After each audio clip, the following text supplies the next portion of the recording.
छठा अध्याय पूतना उद्धार। श्री सुखदेव जी कहते हैं, परीक्षित, नंद बाबा जब मथुरा से चले तब रास्ते में विचार करने लगे कि वसुदेव जी का कथन झूठा नहीं हो सकता।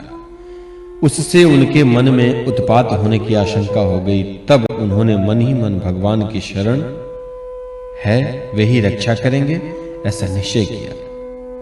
पूतना नाम की एक बड़ी क्रूर राक्षसी, उसका एक ही काम था बच्चों को मारना। कंस की आज्ञा से वह नगर, ग्राम और अहिरों की बस्तियों में बच्चों को मारने के लिए घूमा करती थी। जहां के लोग अपने प्रतिदिन के कामों में राक्षसों के भय को दूर भगाने वाले भक्त वत्सल भगवान के नाम, गुण और लीलाओं का श्रवण, कीर्तन और स्मरण नहीं करते, वही ऐसी राक्षसियों का बल चलता है। वह पूतना आकाश मार्ग से चल सकती थी और अपनी इच्छा के अनुसार रूप भी बना लेती थी। एक दिन नंद बाबा के गोकुल के पास आकर उसने माया से अपने को एक सुंदरी युवती बना लिया और गोकुल के भीतर घुस गई। उसने बड़ा सुंदर रूप बनाया था। उसकी चोटियों में बेले के फूल गुथे हुए थे, सुंदर वस्त्र पहनी हुई थी। जब उसके कर्ण फूल हिलते थे तब उसकी चमक से मुख की लटकी हुई अलके और भी शोभायमान हो जाती थी। उसके नितंब और कुछ कलश ऊंचे ऊंचे थे और कमर पतली थी। वह अपनी मधुर मुस्कान और कटाक्षपूर्ण चितवन से ब्रजवासियों का चित्त चुरा रही थी। उस रूपवती रमणी को हाथ में कमल लेकर आते देख गोपियां ऐसी उत्प्रेक्षा करने लगी मानो स्वयं लक्ष्मी जी अपने पति का दर्शन करने के लिए आ रही हूं।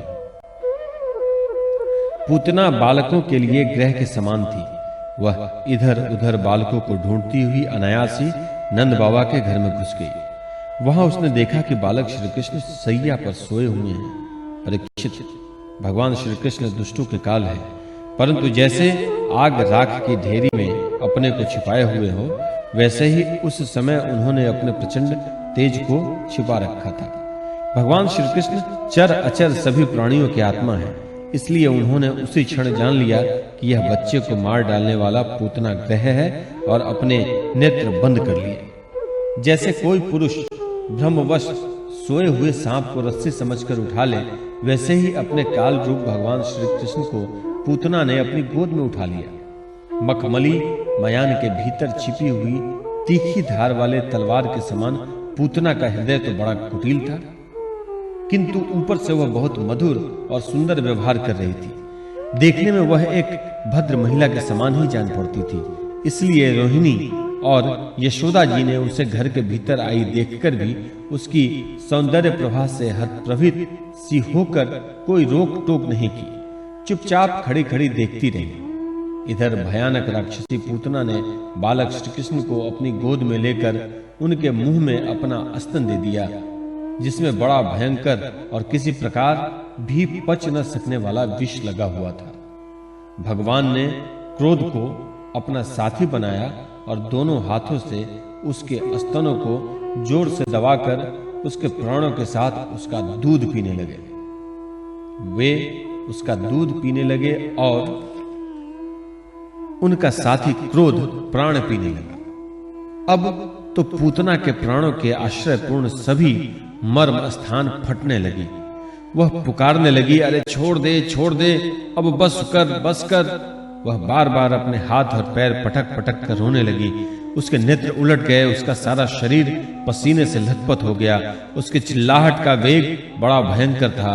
उसके प्रभाव से पहाड़ों के साथ पृथ्वी और ग्रहों के साथ अंतरिक्ष डगमगा उठा। सातों पाताल और दिशाएं गूंज उठी। बहुत से लोग वज्रपात की आशंका से पृथ्वी पर गिर पड़े। परीक्षित, इस प्रकार निशाचरी पूतना के स्तनों में इतनी पीड़ा हुई कि वह अपने को छिपा न सकी, राक्षसी रूप में प्रकट हो गई। उसके शरीर से प्राण निकल गए, मुंह फट गया, बाल बिखर गए और हाथ पांव फैल गए। जैसे इंद्र के वज्र से घायल होकर वृत्रासुर गिर पड़ा था, वैसे ही वह बाहर गोष्ठ में आकर गिर पड़ी। राजेंद्र, पूतना के शरीर ने गिरते गिरते भी 6 कोस के भीतर के वृक्षों को कुचल डाला। यह बड़ी ही अद्भुत घटना हुई। पूतना का शरीर बड़ा भयानक था। उसका मुंह हल के समान तीखी और भयंकर दांतों से युक्त था। उसके नथुने पहाड़ की गुफा के समान गहरे और स्तन पहाड़ से गिरी हुई चट्टानों की तरह बड़े-बड़े थे। लाल लाल बाल चारों ओर बिखरे हुए थे। आंखें अंधे कुएं के समान गहरी नितंब नदी की करार की तरह भयंकर, भुजाएं, जांघें और पैर नदी के पुल के समान तथा पेट सूखे हुए सरोवर की भांति जान पड़ता था। पूतना के उस शरीर को देखकर सब के सब ग्वाल और गोपी डर गए। उसकी भयंकर चिल्लाहट सुनकर उनके हृदय, कान और सिर तो पहले से ही फट रहे थे। जब गोपियों ने देखा कि श्री कृष्ण उसकी छाती पर निर्भय होकर खेल रहे हैं, तब वे बड़ी घबराहट और उतावली के साथ झटपट वहां पहुंच गई तथा श्री कृष्ण को उठा लिया। इनके बाद यशोदा और रोहिणी के साथ गोपियों ने गाय की पूंछ घुमाने आदि उपायों से बालक श्री कृष्ण के अंगों की सब प्रकार से रक्षा की।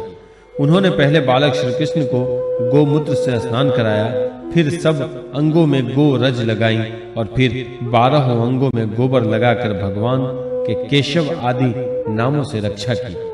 इसके बाद गोपियों ने आचमन करके अज आदि 11 बीज मंत्रों से अपने शरीर में अलग अलग अंगन्यास एवं करन्यास किया और फिर बालक के अंगों में बीजन्यास किया। वे कहने लगी, अजन्मा भगवान तेरे पैरों की रक्षा करे, मणि मान घुटनों की, यज्ञ पुरुष जांघों की, अच्युत कमर की, हयग्रीव पेट की, केशव हृदय की, ईश वक्षस्थल की, सूर्यकंड की, विष्णु बाहों की, उरुक्रम मुख की और ईश्वर सिर की रक्षा करे। चक्रधर भगवान रक्षा के लिए तेरे आगे हैं, गंधाधारी श्री हरि पीछे हैं, क्रमशः धनुष और खड्ग धारण करने वाले भगवान मधुसूदन और अजन दोनों बगल में हैं, शंखधारी उरुगाय चारों कानों में हैं, उपेंद्र ऊपर है, हलधर पृथ्वी पर है और भगवान परम पुरुष तेरे सब ओर रक्षा के लिए हैं। ऋषिकेश भगवान इंद्रियों की और नारायण प्राणों की रक्षा करें। श्वेत द्वीप के अधिपति चित्त की और योगेश्वर मन की रक्षा करें। कृष्ण गर्भ तेरी बुद्धि की और परमात्मा भगवान तेरे अहंकार की रक्षा करे। खेलते समय गोविंद रक्षा करे, सोते समय माधव रक्षा करे, चलते समय भगवान वैकुंठ और बैठते समय भगवान श्रीपति तेरी रक्षा करे। भोजन के समय समस्त ग्रहों को भयभीत करने वाले यज्ञ भोक्ता भगवान तेरी रक्षा करे। डाकिनी राक्षसी और कुष्मांडा आदि बालग्रह, भूत प्रेत, पिशाच, यक्ष, राक्षस और विनायक, कोटरा, रेवती, ज्येष्ठना, पुतना, मातृका आदि शरीर, प्राण तथा इंद्रियों का नाश करने वाले उन्माद, पागलपन एवं अपस्मार, मृगी आदि रोग, स्वप्न में देखे हुए महान उत्पात, वृद्ध ग्रह और बाल ग्रह आदि ये सभी अनिष्ट भगवान विष्णु का नामोच्चारण करने से भयभीत होकर नष्ट हो जाएं। श्री सुखदेव जी कहते हैं, परीक्षित, इस प्रकार गोपियों ने प्रेम पाश में बंधकर भगवान श्री कृष्ण की रक्षा की। माता यशोदा ने अपने पुत्र को स्तन पिलाया और फिर पालने पर सुला दिया। इसी समय नंद बाबा और उनके साथी गोप मथुरा से गोकुल में पहुंचे। जब उन्होंने पूतना का भयंकर शरीर देखा तब वे आश्चर्यचकित हो गए।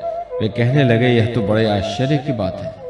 अवश्य ही वसुदेव के रूप में किसी ऋषि ने जन्म लिया है, अथवा संभव है कि वसुदेव जी पूर्व जन्म में कोई योगेश्वर रहे हों, क्योंकि उन्होंने जैसा कहा था वैसे ही उत्पात यहाँ देखने में आ रहा है। जब तक ब्रजवासियों ने कुल्हाड़ी से पूतना के शरीर को टुकड़े टुकड़े कर डाला और गोकुल से दूर ले जाकर लकड़ियों पर रखकर जला दिया। जब उसका शरीर जलने लगा तब उसमें से ऐसा धुआं निकला जिसमें से अगर की सी सुगंध आ रही थी। क्यों न हो भगवान ने जो उसका दूध पी लिया था, उससे उसके सारे पाप तत्काल ही नष्ट हो गए थे। पूतना एक राक्षसी थी। लोगों के बच्चों को मार डालना और उसका खून पी जाना, यही उसका काम था। भगवान को भी उसने मार डालने की ही इच्छा से स्तन पिलाया था। फिर भी उसे वह परम गति मिली जो सत्पुरुषों को मिलती है। ऐसी स्थिति में जो परब्रह्म परमात्मा भगवान श्री कृष्ण को श्रद्धा और भक्ति से माता के समान अनुराग पूर्वक अपनी प्रिय से प्रिय वस्तु और उनको प्रिय लगने वाले वस्तु समर्पित करते हैं, उनके संबंध में तो कहना ही क्या है। भगवान के चरण कमल सबके वंदनीय, ब्रह्मा, शंकर आदि देवताओं के द्वारा भी वंदित हैं। ये भक्तों के हृदय की पूंजी हैं। उन्हीं चरणों से भगवान ने पूतना का शरीर दबाकर उनका पतन किया था। माना कि वह राक्षसी थी, परंतु उसे उत्तम से उत्तम गति जो माता को मिलनी चाहिए प्राप्त हुई। फिर जिनके स्तन का दूध भगवान ने बड़े प्रेम से पिया, और गौओं और माताओं की तो बात ही क्या है। परीक्षित, देवकी नंदन भगवान कैवल्य आदि सब प्रकार की मुक्ति और सब कुछ देने वाले हैं। उन्होंने ब्रज की गोपियों और गौओं का वह दूध जो भगवान के प्रति पुत्र भाव होने से वात्सल्य स्नेह की अधिकता के कारण स्वयं ही झरता रहता था, भरपेट पान किया। राजन, वे गौएं और गोपियां जो नित्य निरंतर भगवान श्री कृष्ण को अपने पुत्र के रूप में देखती थी, फिर जन्म मृत्यु रूप संसार के चक्र में कभी नहीं पड़ सकती, क्योंकि यह संसार तो अज्ञान के कारण ही है।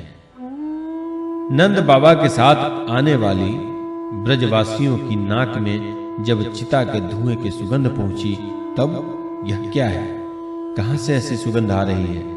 इस प्रकार कहते हुए वे ब्रज में पहुंचे। वहां गोपों ने उन्हें पूतना के आने से लेकर मरने तक का सारा वृतांत कह सुनाया। वे लोग पूतना की मृत्यु और श्री कृष्ण के कुशल पूर्वक बच जाने की बात सुनकर बड़े ही आश्चर्यचकित हुए। परीक्षित, उदार शिरोमणि नंद बाबा ने मृत्यु के मुख से बचे हुए अपने लाला को गोद में उठा लिया और बार-बार उसका सिर सूंघकर मन ही मन बहुत आनंदित हुए। यह पूतना मोक्ष भगवान श्री कृष्ण की अद्भुत बाल लीला है। जो मनुष्य श्रद्धा पूर्वक इसका श्रवण करता है, उसे भगवान श्री कृष्ण के प्रति प्रेम प्राप्त होता है।